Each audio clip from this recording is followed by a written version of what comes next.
ఇప్పుడే నీ బందీని అయిపోయా అనే సినిమా అయితే చూశాను భయ్య.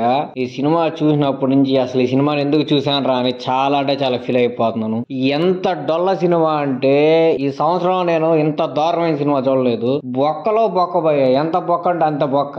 రెండే రెండు లొకేషన్లు ఐ మీన్ రెండే రెండు ఫ్రేమ్లు అనమాట. ఆ రెండు ఫ్రేములు పెట్టి సినిమా మొత్తం లాగాడు వాడు లాగతానే ఉన్నాడు. చాలా రాపేరా బాబు అనగా నాపట్లేదు, సినిమాని అలాగే లాగతానే ఉన్నాడు. వాడు లాగుతున్నాడు కదా, మాటలు ఏమన్నా గొప్పగా త్రివిక్రమలా రాసేటంటే అబ్బో త్రివిక్రమ్ లాగెందుకు, అసలు షార్ట్ ఫిల్మ్ యాక్టింగ్ లెవెల్లో కూడా లేవు మాటలు అనేవి. ఇంకా కలర్ గ్రేడింగ్ చూస్తే నాయన ఏ కైన్ మాస్టర్ లీడ్ చేశారా బాబు అనిపించింది. అంత దారుణంగా ఉంది ఆ కలర్ గ్రేడింగ్. ఇంకా వాళ్ళు యాక్టింగ్ చేస్తారు భయ్య. నువ్వు తాగుబోతులాగా యాక్ట్ చేయరా స్వామి అంటే వాడు చేసేది యాక్టింగ్ అని నీకు క్లియర్గా అర్థమైపోద్ది. వీళ్ళకంటే జబర్దస్త్ యాక్టింగ్ బాగా చేస్తారేమో, అంత దారుణంగా చేశారు ఈ మూవీలో యాక్టర్స్ అయితే యాక్టింగ్. ఇక స్టోరీ విషయానికి వస్తే ఏమీ లేదు భయ్య. హీరోకి ఒక ఫ్యాంటసీ ఉంటుంది.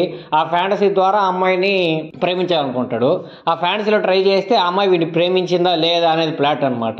రెండు ఫ్రేములతో సినిమా మొత్తాన్ని లాగాడు. స్టోరీ ఉండదు, కంటెంట్ ఉండదు, సాంగ్స్ ఉండవు, కలర్ గ్రేడింగ్ ఉండదు, ఎయిటింగ్ సరిగ్గా ఉండదు.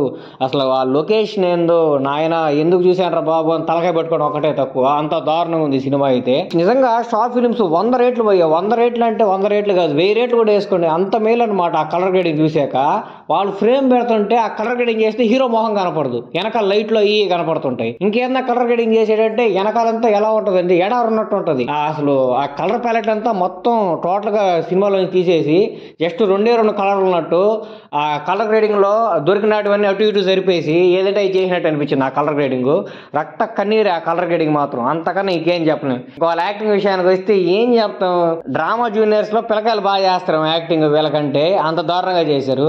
ఇంకా వాళ్ళ డైలాగ్ డెలివరీ, వాయిస్ ఓవర్ అంతా బొక్క. సినిమా అంతా బొక్క. అసలు ప్రొడ్యూసర్ ఎందుకు తీశాడు, డైరెక్టర్ ఎందుకు తీశాడు, ఇంకా యాక్టర్ అంటే సరేలే వాళ్ళు ఏదోలే యాక్ట్ చేస్తాము, ఏదో ఒక ఆప్షన్ వచ్చింది కానీ యాక్ట్ చేస్తారు. ప్రొడ్యూసర్ ఎలా డబ్బులు పెట్టాడో, డబ్బులు ఎక్కువైపోయి పెట్టినట్టు నాకైతే. అసలు డైరెక్టర్ ఇలాంటి స్క్రిప్ట్ ఎందుకు వస్తాడో నాకైతే అర్థం కాదు. గొప్ప యాక్టింగ్ స్కిల్స్ ఉన్న వాళ్ళకి అవకాశాలు రావట్లేదు, కానీ అసలు ఏమీ లేకుండా ఎలాగలా ఇండస్ట్రీలోకి వచ్చేస్తారు కదా డబ్బులు ఉండి, అలాంటి వాళ్ళకి మాత్రం ఛాన్సెస్ అయితే చాలా బాగా వస్తాయి.